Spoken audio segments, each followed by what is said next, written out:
c'est bien plus qu'un bloc de béton, qu'un simple immeuble, qu'un style architectural. C'est une vision, une utopie. Aujourd'hui, on parle de brutalisme.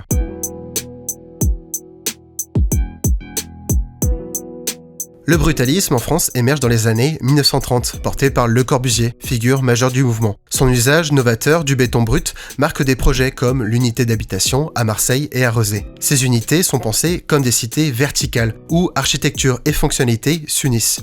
Le Corbusier était aussi accompagné de Charlotte Payan, qui va habiller ces unités en proposant une nouvelle lecture du mobilier du quotidien. Après la Seconde Guerre mondiale, le besoin urgent de reconstruire pousse les architectes à privilégier des matériaux économiques et durables. Le béton devient un choix évident. Ce style s'impose dans des bâtiments publics, sociaux et éducatifs, reflétant une volonté de modernité et d'égalité. Des œuvres comme le Palais d'Iéna à Paris ou le centre administratif de Pantin illustrent cet engagement.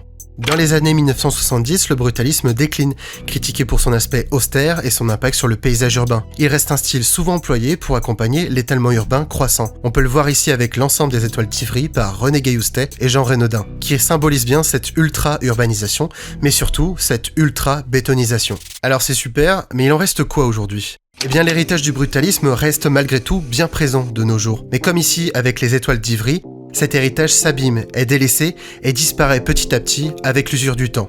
Pourquoi ? 2 raisons y répondent. La première, l'idéal de partage et d'égalité transmis par le brutalisme a pu être une utopie envisageable avec l'avènement du communisme pendant un temps, mais cette vision s'est effondrée avec l'URSS. Baignant dans cette direction, cette utopie était née avec le communisme, elle en est morte avec la chute du mur de Berlin, emportant le brutalisme avec elle. La deuxième, un changement de paradigme complet de l'usage et du design. Aujourd'hui, un objet laisse autant de place à l'usage qu'à l'esthétique. Dans cette matrice, l'esthétique ne peut se résumer à des cellules bétonnées et construire un environnement où on s'y sent bien. Le brutalisme est aujourd'hui une architecture qui, derrière son aspect morose, fascine encore de par sa radicalité et reste une utopie inachevée qui habitera pendant encore longtemps nos villes et leurs périphéries.